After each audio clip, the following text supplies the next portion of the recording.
Okay, so the first of our 5-minute speakers is Shatyam Issur, who comes to us from, from the, haven't got your affiliation there.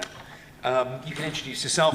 He's going to talk about feasibility of long-acting technologies for hepatitis C in diverse low and middle-income countries. Thank you very much. Thank you so much.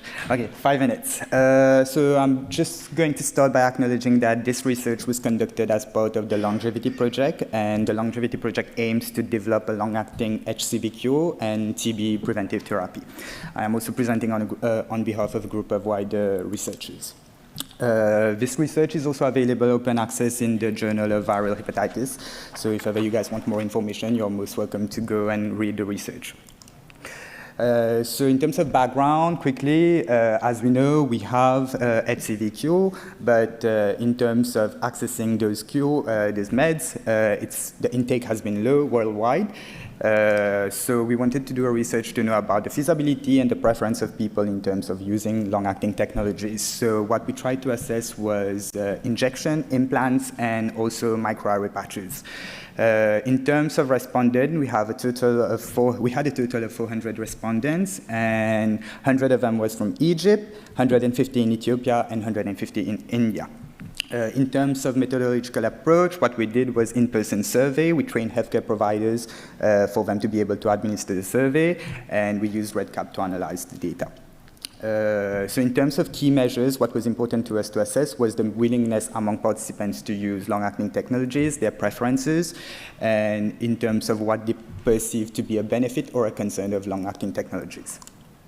So in terms of willingness to try LATs, most of the respondents said that they were willing to use injections. That was the most preferred method of long-acting technologies, followed by patches and implants.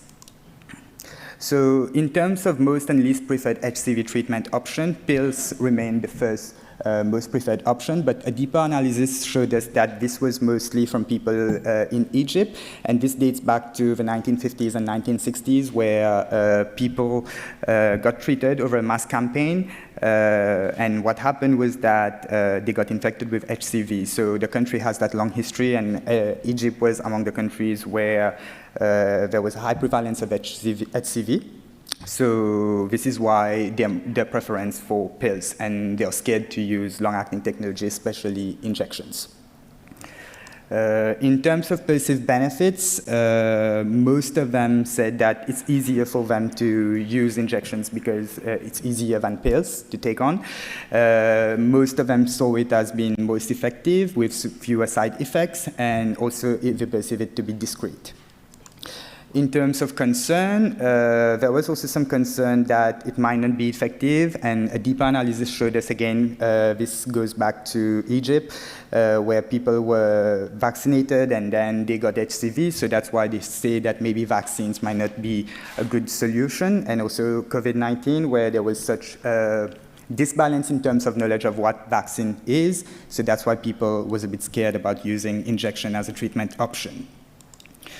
So in terms of conclusion, the research definitely shows us that long-acting offers patients the choice in terms of treatment.